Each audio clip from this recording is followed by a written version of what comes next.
আমি ইঞ্জিনিয়ার রহমতুল্লাহ আপনাদের সবাইকে স্বাগতম জানাচ্ছি। এখন আমরা আলোচনা করব অ্যারামিড নিয়ে, যার সর্বশেষ ক্লোজিং প্রাইস হচ্ছে 171 টাকা 70 পয়সা। মূলত আমরা গত একাধিক সপ্তাহে দেখেছি যে পার্টিকুলারলি লাস্ট উইকে এবং তার আগের উইকে যে অবহেলিত এবং অবমূল্যায়িত ইররেসপেক্টিভ অফ ফান্ডামেন্টাল যে স্টকগুলো অবহেলিত ছিল এবং অবমূল্যায়িত ছিল, সেইগুলাই কিছু বুলিশ মুভমেন্টে গেছে। তো সেই লজিক থেকে একটু খোঁজ করা যে অ্যারামিডটা কি সত্যিকার অর্থে আমাদের অবহেলিত কি অবস্থায় আছে কি না, অথবা অবমূল্যায়িত অবস্থায় আছে কি না, থাকলে ট্রেড করা যাবে ইত্যাদি। তো শুরুতে আমরা উইকলি চার্টে আছি। শুরুতে দেখি যে অ্যারাউন্ড 2006 সাল থেকে এটা একটা বিরাট বড় র্যালি তৈরি করেছে এবং এই সমস্ত র্যালিকে আমরা বলি ফাস্ট অ্যান্ড ফিউরিয়াস র্যালি। এই ফাস্ট অ্যান্ড ফিউরিয়াস র্যালির কারণেই, অর্থাৎ অল্প সময়ে দ্রুত প্রাইজের বর্ধনটাকে আমরা ফাস্ট অ্যান্ড ফিউরিয়াস র্যালি বলছি। এই ধরনের র্যালির বিপরীতে আমরা এর আগে অনেকবার বলেছি যে কারেকশান হবে, সেই কারেকশানটা অনেক লম্বা সময় ধরে হবে, অনেক লম্বা সময় ধরে হবে। আমরা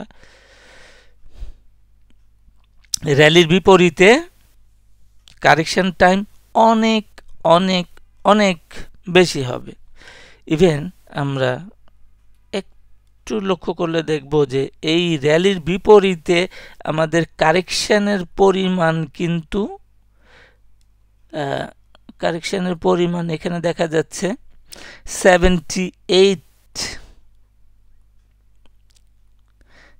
78% মতো কিন্তু হয়ে গেছে। 78% কারেকশন হয়ে গেছে। যে র্যালিটা হয়েছিল ফাস্ট অ্যান্ড ফিউরিয়াস, সেই র্যালির তুলনায় 78% কারেকশন হয়ে গেছে এটা।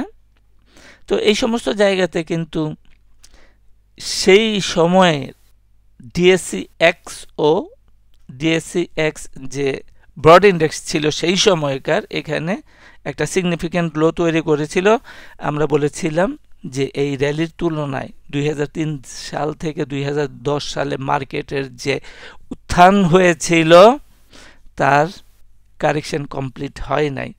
একইভাবে আমরা আজকে বলছি যে এইখানে 78% কারেকশন হয়ে গেলেও অ্যারামিডের কারেকশন এখানে কমপ্লিট হয় নাই, দো ইট ইজ সিগনিফিক্যান্ট লো, যদিও এটা একটা উল্লেখযোগ্য লো তৈরি করেছিল। এখন আমরা এরপরে দেখি যে এবিসি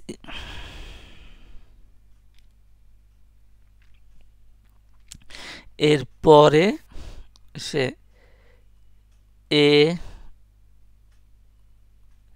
বি সি একটা cycle, then x, then A B C আরেকটা সাইকেল, দুইটা সাইকেলের মাধ্যমে ওয়েভ বিটা কমপ্লিট করেছে।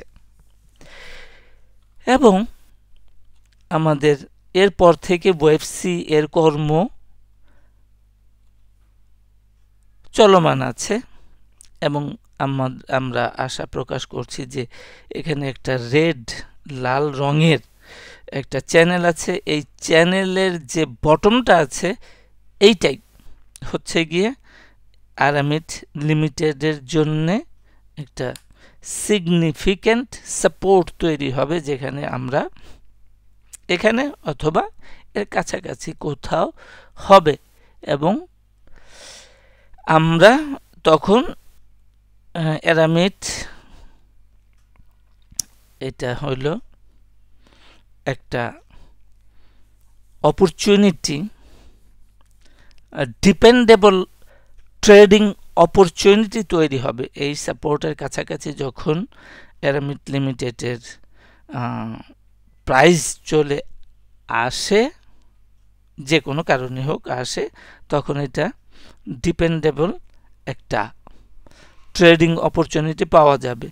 এখন আমরা উইকলি টাইম ফ্রেম থেকে ডেইলি টাইম ফ্রেমে শিফট করলাম। তো এখানে দেখা যাচ্ছে যে আপট্রেন্ডটা হচ্ছে একটা কাউন্টার ট্রেন্ড, অর্থাৎ আমাদের মূল এখান থেকে ধরি যে এখানে একটা ডাউন হলো, এই ডাউনের একটা রিয়াকশান হচ্ছে কেবলমাত্র।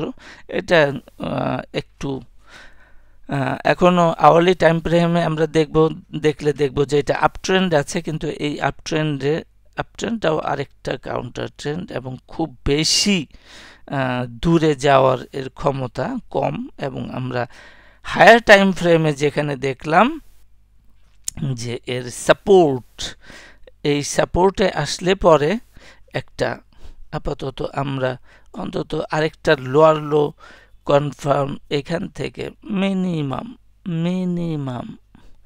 এখানে একটা টপ আছে, এই টপ থেকে আমরা দেখার চেষ্টা করি, তাহলে আমরা পরিষ্কার এখানে ক্লিয়ার আছে 3, এখন যেটা হচ্ছে এটা ওয়েভ 4 দেন 5। তো তার মানে হচ্ছে যে আমাদের হাতে এখন লো, ইমিডিয়েট লো যেটা হচ্ছে 144 টাকা, এই 144 টাকার নিচে আমরা প্রাইস অ্যাকশনকে দেখতে পাবো, এমনটাই আমাদের ইন্টারপ্রিটেশনে এখন আছে। তো বর্তমানে আওয়ারলি টাইম ফ্রেমে আপট্রেন্ড আছে, এই আপট্রেন্ড খুব বেশি দূরে প্রাইসকে নিয়ে যেতে পারবে না, কেননা দীর্ঘমেয়াদী এর ডাউন ট্রেন্ডের ভিতরেই আছে এবং এই ডাউন ট্রেন্ডটা এখনো পর্যন্ত কমপ্লিট হয় নাই। কমপ্লিট হওয়ার প্রত্যাশা করেছি আমরা যে এই লং টার্ম একটা চ্যানেল তৈরি করে এই চ্যানেলের যে বটম লাইনটা আছে এটাই সাপোর্ট।